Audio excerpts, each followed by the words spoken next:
Ovarian reserve అంటున్నాం కదా, ఈ ఓవేరియన్ రిజర్వ్ అంటే ఏంటి, దీన్ని ఏ రకంగా అంచనా వేస్తారు, దీని యొక్క ప్రాముఖ్యత గురించి చెప్తారు. సో ఓవేరియన్ రిజర్వ్ అంటే మనకి ఓవరీలో ఉన్న ఎగ్స్ యొక్క నెంబర్ లాగా దీన్ని మనం కొలుస్తాం. మనం ఇది ఎలా ఐడెంటిఫై చేస్తామంటే AMH, యాంటీ ములేరియన్ హార్మోన్, ఇది ఒక బ్లడ్ టెస్ట్ ద్వారా చేస్తామండి. ఇది ఈ టైమ్ ఆఫ్ సైకిల్లో చేయాలని ఏం లేదు, మనం ఏ రోజైనా శాంపుల్ తీసుకోవచ్చు పేషెంట్ది.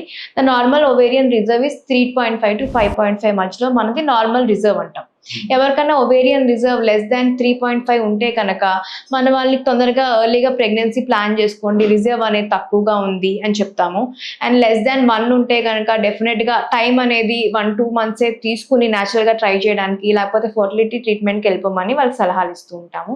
అండ్ ఓవేరియన్ రిజర్వ్ హై కూడా దొరకవచ్చు మనకు. ఒకసారి PCOS ఉన్న పేషెంట్స్కి 20-10 లాంటి ఓవేరియన్ రిజర్వ్ కూడా చూస్తాం.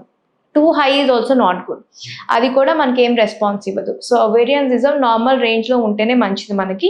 ఇది మన ఫర్టిలిటీని అంచనా వేస్తుంది, ఫీమేల్ ఫర్టిలిటీని, రిజర్వ్ అండాశయానికి సంబంధించిన రిజర్వ్ గురించి చెప్తుంది. మీరు తీసుకునే అదే మందులు, అదే నాణ్యమైన మందులు మెడ్ ప్లస్ బ్రాండ్స్ పై సగం ధరకే.